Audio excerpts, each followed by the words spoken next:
Is there a reason to believe that you can overcome sky-high blood sugar?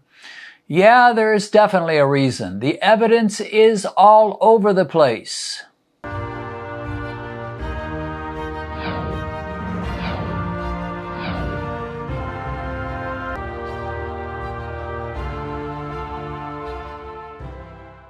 Well, here's an individual who says, I just recently got out of the hospital after having an operation. The doctors and my surgeon were very happy that I controlled my diabetes with diet. Wow, imagine that. And I kept my blood sugar levels under 100. Wonderful. My husband brought me the foods I could eat from home since every meal in the hospital was full of carbs. Sad, but I've heard this so much. My husband brought my food from home. I couldn't get any meals without carbs. This caused, this lady says, a lot of trouble for me with the catering company. And they came to talk to me about sending their meals back untouched. One of them said to me she was a dietitian and had over 30 years of experience and had never seen anybody controlling diabetes with diet. It was not possible. And as my glucose levels were under 100, she said, I was not diabetic. I had been misdiagnosed. Wow. She is so convinced, this dietitian was, that it's not even possible to control diabetes with diet, that she says you must not be diabetic because your numbers are too low. You were misdiagnosed. This lady continues writing, the nurses could also not understand how my glucose levels were normal without taking medication. I think dietitians and many professionals in the medical field need to be educated better about diabetes. Well, talk about understatement of the year. Let me say it again, repeating what this lady has said. I think dietitians and many professionals in the medical field need to be educated better about diabetes. Otherwise, diabetics are doomed. Sad, sad story. It's not true of every dietitian. It's not true of every doctor, every nurse, but it's true of too many. Let me just say that.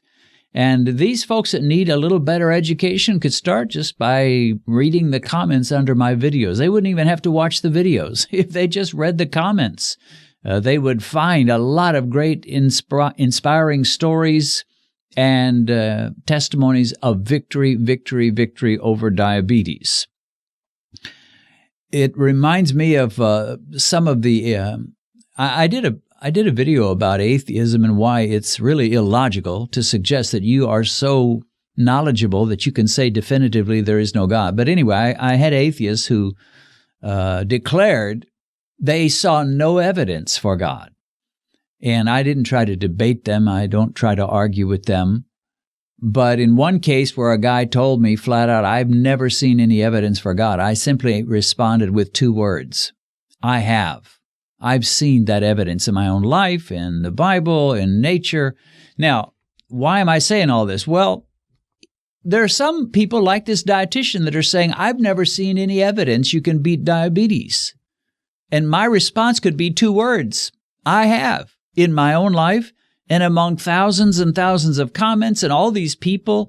You know, I've lost track of how many people I have interviewed. I guess I need to count them sometime, but I'm supposing it must be around 30 by now, maybe. But all the people I've interviewed, plus there's just too many testimonies. I cannot possibly interview everyone who tells me an inspiring story about diabetes, or this program would be nothing but interviews. But the evidence is all over the place. So for someone to say, I've never seen any evidence that you can beat diabetes with diet, all I can say is, sir or ma'am, you're not looking. You haven't been looking. The evidence is all over the place. It's everywhere.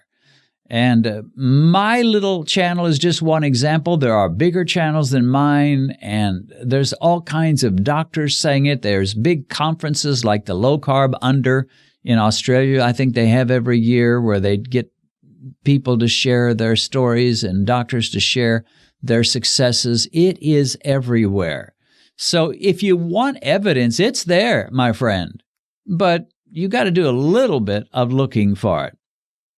And you know, when I think about all the different people I've interviewed that have beat diabetes and got their numbers from diabetic level to a non-diabetic level, from a super high diabetic level to almost normal or even normal.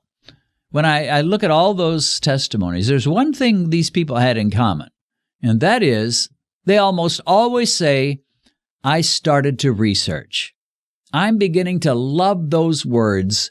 I started to research. I started to investigate. I started to watch some YouTube videos about people who beat diabetes. I started listening to the evidence that's out there and watching videos. And lo and behold, reading books, lo and behold, I found something that worked for them. I tried it myself. I found it worked for me. So to me, it's just inexcusable that a medical professional, a dietitian, would say, well, I've been at this game 30 years and I've never seen anybody beat diabetes. That's just sad. I mean, that is just, it's more than sad. It's tragic. Anyway, I can answer that dietitian with 2 words. I have. I have seen it and seen it and seen it and seen it in my own life, in the life of Americans, in the life of Australians, in the life of Africans, in the life of so many people. I have seen it, and anybody with their eyes open should be able to say the same. Okay, well, this particular individual wrote a note under my my video about substitutions you can make for favorite foods under the standard diet that, as a diabetic, you really ought not to be eating. So I gave examples of some such substitutions. So this individual, a man, said, great work with the videos, but you can eat all of these bad foods as a diabetic. You have to learn portion control. However, if you deny yourself certain foods, it's hard to stay on track. If you allow yourself a lot of protein with a little bit of carbs, it's okay. I found by cutting carbs to half what I used to eat, it works out along with exercise. Of course, Mike the Meter is the key to keeping the lid on the overall numbers. Well, of course, I've never suggested you cut your carbs down to 0. That's not what I do. But the idea of only relying on portion control, I think, is not a good and reasonable way to attack diabetes. Of course, if you're going to eat a huge piece of pie and then you say, well, I'm going to cut it in half and eat half of that piece, you've definitely done yourself a favor. But here's a better idea. Don't eat any of it at all, because pie is loaded with sugar.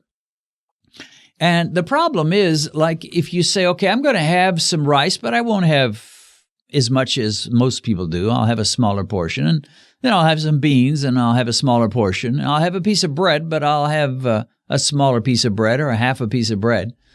It'll all add up, my friend. And before long, your carbs are going to be way too many. Some people criticize me when I do tests. If I test bread, for example, I may do 2 slices. And I'll say, well, why didn't you just do 1 slice? Or test bananas, 2 bananas. Why didn't you just do 1? Well, one of the reasons, there's a couple of reasons, but one reason is when you eat a meal, you're not just going to eat 1 banana. You're going to have several food items, right? And usually you're going to have several either higher carb or medium carb foods, and they'll all add up. So even though you say, well, I would never eat 2 bananas at one meal, maybe not. But you might have 1 banana and 1 helping of beans and 1 of this and 1 of that. And by the time you add it all up, you're at 60 grams of carbs, 80 grams, 100 grams, 120 grams. You're just way too high. And Mike will call you on it. Mike will rebuke you for it if you'd bother to ask him. But sad thing is, most people don't ask Mike. I'm talking about Mike, the blood sugar meter. He will definitely call you on that. But one of the reasons I'll eat 2 bananas is that's more reasonable in terms of total carbs that someone would get from a standard meal. So you just have to be really careful.